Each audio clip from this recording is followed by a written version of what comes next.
Hello and welcome to the Divorce to Bliss podcast. Here you will learn all things related to healing from divorce, mind, body, and spirit, so you can create a beautiful new life filled with happiness. I'm Rachel Ruby, author of Divorce to Bliss, divorce coach, speaker, and attorney, and I'm so glad you found me here. Hello and welcome to the Divorce to Bliss podcast. Today we're going to be talking about whole healing. And whole healing is a combination of the different types of healing that are very important when you are healing from divorce. Because if we only focus on certain aspects of healing and not the others, we are not going to be wholly healed, which means able to move forward from this divorce, create a new life, and just feel really, really good. I thought this would be a great topic for this podcast because I've been speaking to a few people lately, and what I'm hearing is that so many people feel like they have done some healing work post-divorce, which is fantastic, right? But then I still hear coming from them a lot of negativity and a lot of some of them expressing judgment, some of them expressing anger. And although they think they're healed, they're not really healed because they've done one part of healing work and they're feeling really good about that, which is fantastic. But that's just the beginning. In my book, I talk about healing body, mind, and spirit. And that is the trifecta. And we really have to know how to heal all of these things, because if we don't, then we're not wholly healed, right? So I'm going to give you an example. I was speaking with someone who, after her divorce, she felt like she was, these are her words, frumpy looking, hadn't cared about her appearance in a long time. So she went on this incredible journey to make herself into this kind of, not a mainstream bodybuilder, but a little bit of a bodybuilder, and just really make her body look amazing. And she focused heavily on that and heavily on what she was eating and putting into her body. And she does. She looks incredible. But I could detect a lot of kind of not dealt with anger and feelings of negativity coming from her when we were talking in our initial conversation. So that's one example. And then someone else had reached out to me and was talking about being really satisfied and fulfilled with work and feeling very successful with work and saying, I don't need a relationship. But at the same time, this person was expressing some negative emotions about the opposite sex and never wanting to have a relationship again, and not needing that, and just expressing some, making some statements that were kind of judging. And so again, I was so happy that this person had gone on to become successful in their business and was having the kind of business that they always wanted and was living a great life according to what they told me. But at the same time, I could hear a lot of that, kind of cry for help, even though that person didn't admit it. So, and I've spoken to other people that are similarly in these situations where they've done some healing and feel like they're healed. And then they go out and, let's say, look for some of them. I'm just giving an example again. Let's say someone feels that they're partially healed or that they are healed because they've fixed, one area or two areas of their life. And then they go out and they try to find a relationship. And I've had talk to people like this as well. They've gotten into a relationship with the wrong person. So why is that? If you watch or listen to my podcast, that you can't find someone who is going to meet you and see you for the person you are and be able to grow with you and support you and be that, quote unquote, right person, until you have done all of the healing work, because you are going to attract that. If you haven't completed your healing journey, you're going to attract where you are. So you might attract other people who are similarly really happy with their work or really into their bodies or whatever, but you might not get the emotional part from them, or you might not get the spiritual part that you need from them. So let's talk a little bit about body, mind, and spirit connection and what happens when you heal all three. And in a nutshell, you go through a metamorphosis. And again, this is the premise of my book. I talk about many different healing modalities, many different ways and means that we can dive into healing and dive into our own hearts to figure out what we need to heal. Because everyone is different, right? And everyone had a different experience going through their divorce.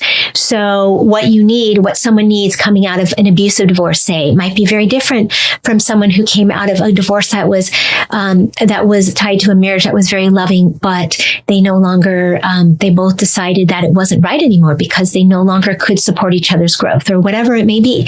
Those two types of people might need very different types of healing modalities. So until we dive deep into the self and get rid of the fear that prevents us from doing so, it's going to be very hard for us to understand what we need. And that's why people like me, I am a healing coach, can help you figure out what it is you need to heal, what it is you need to dive deep into so that you can heal all of that and be wholly healed, which is when you are so in love with your life and so love yourself that you're not going to let anything come in the way of that love that you have for yourself and for this life that you lead.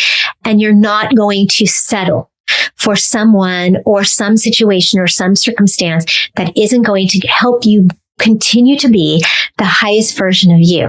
So we need to heal body, mind, and spirit. And what that does is it allows us to release the physical, the emotional, the mental, and all of the stress in all of those different parts of us: physical stress, mental stress, emotional stress, and anxieties that come from this divorce that we came out of, and how it left us feeling. And for many of us, it leaves us feeling like we are curled up in this tight little ball of stress and anxiety, and we don't even want to talk to anyone or do anything.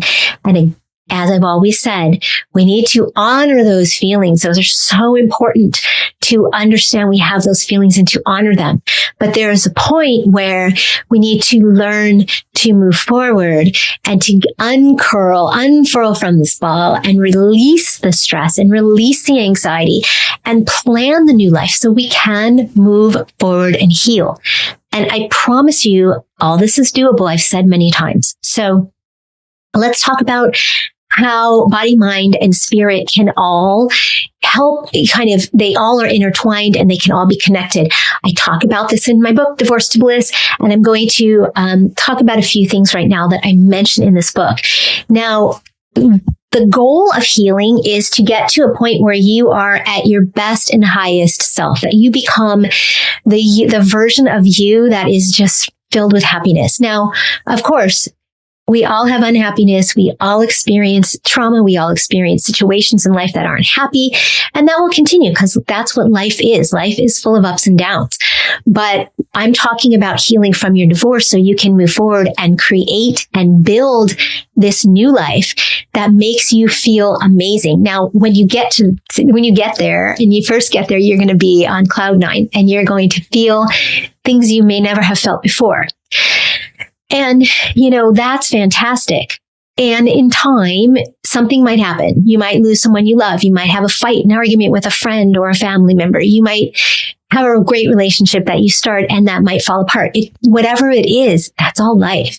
We can't try to sabotage what we are creating. And when we get to that amazing point, we can't sabotage the future by focusing on what might happen. Just like we can't sabotage the now by focusing on the past and how bad we felt after we came out of that divorce or whatever the feelings were that we had.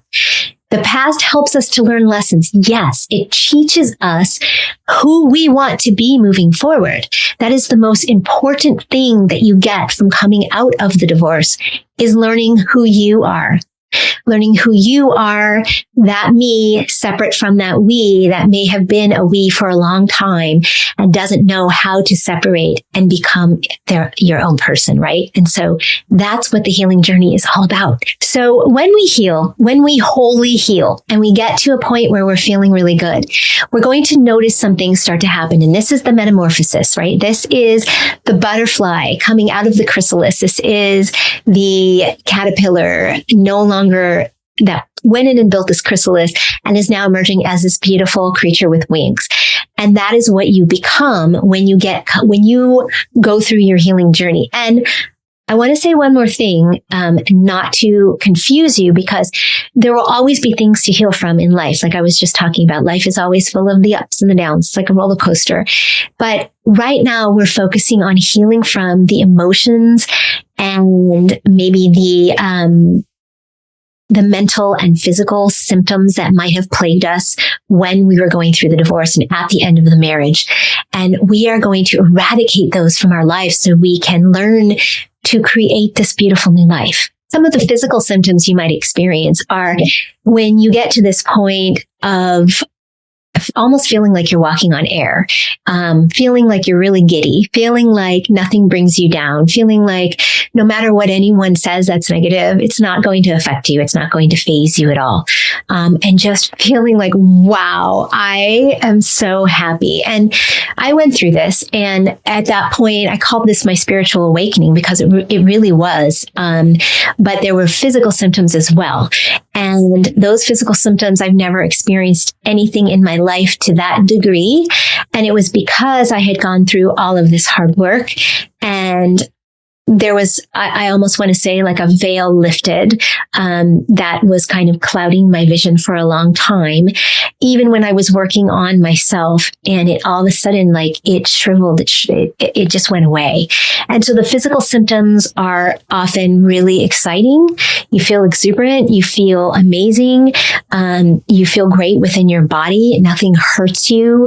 There's no illnesses, and it's just an amazing thing. And then we have the spiritual symptoms of awakening, which can be very intense and can include feelings of being close with God or the universe, or however you see that higher source, and wanting to get closer. I envisioned almost like this blanket of love that was wrapped around me. That was my God, the universe,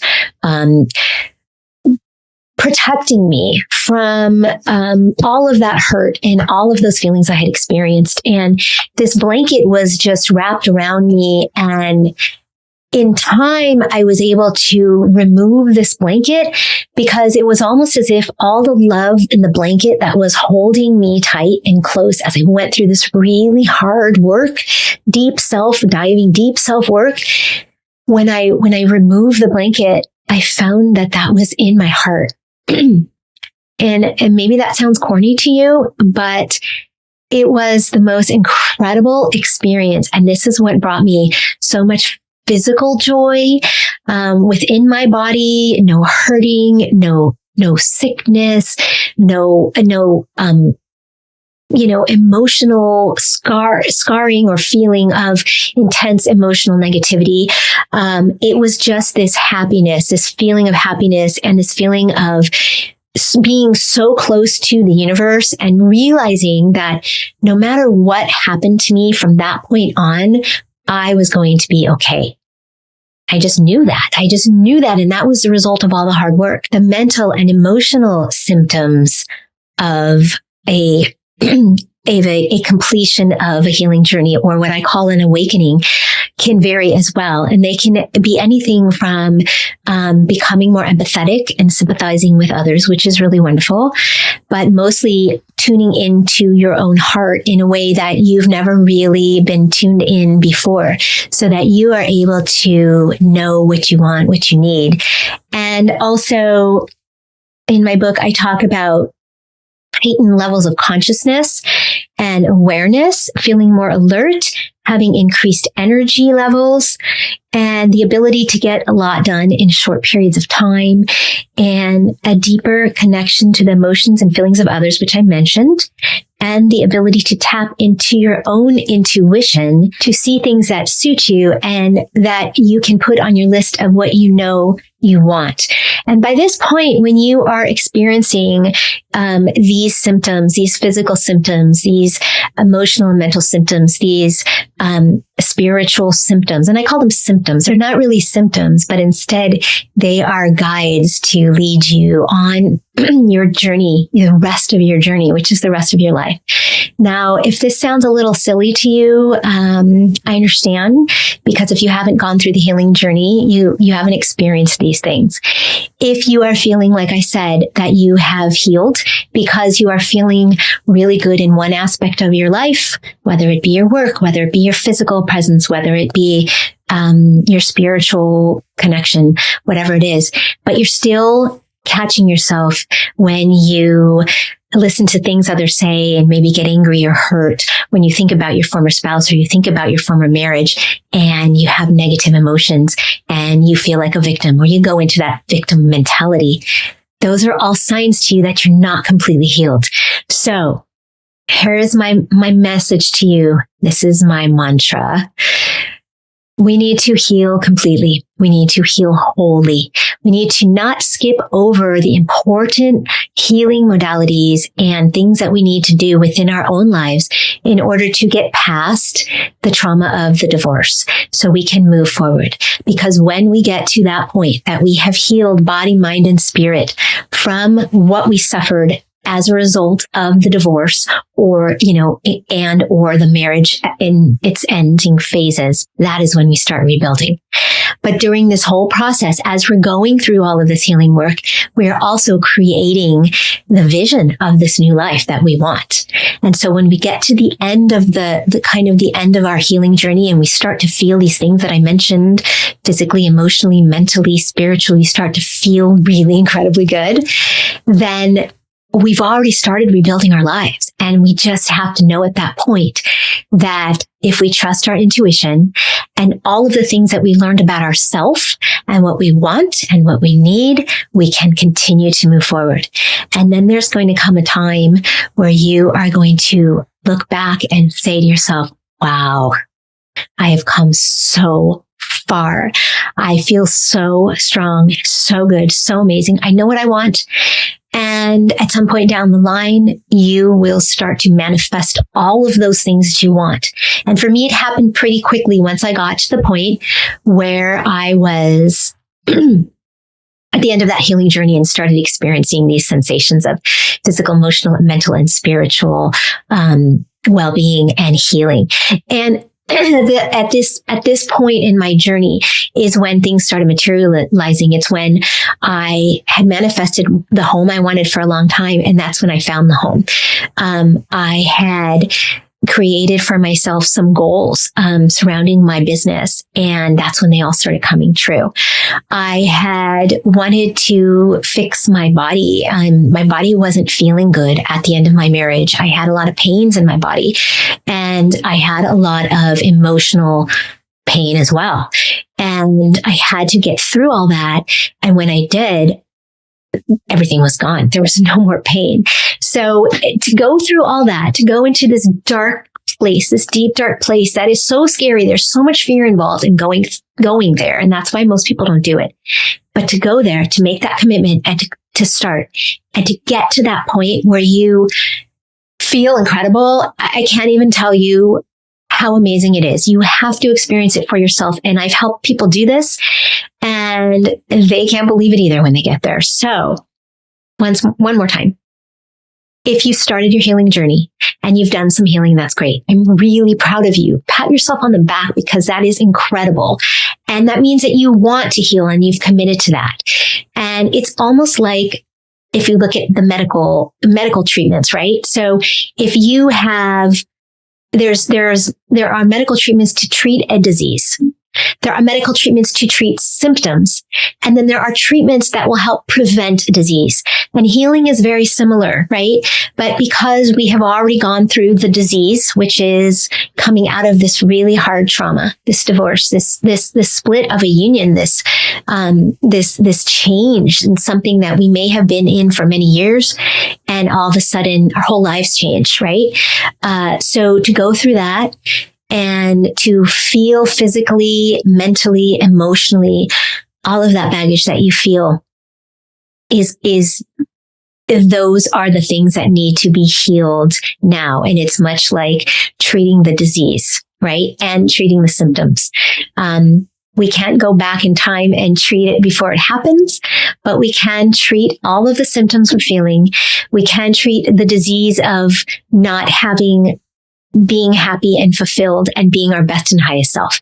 And so please don't be afraid to take that step. Please start that journey. And if you need help, please reach out to me or to anyone else who's a healing coach, or however you feel like you need to get help. There are so many different ways to experience healing, and there are so many different parts of healing. And not everyone needs all of those ways and parts. And that's why it helps to have someone to guide you through and hold you accountable. So I hope this helped you a little bit. It was kind of more of an explanation on how we can heal wholly and completely, and why so many people think they are healed, but they're not truly healed. And that's why they've remained stuck. And that's why they might not ever find a wonderful relationship with a partner they deserve.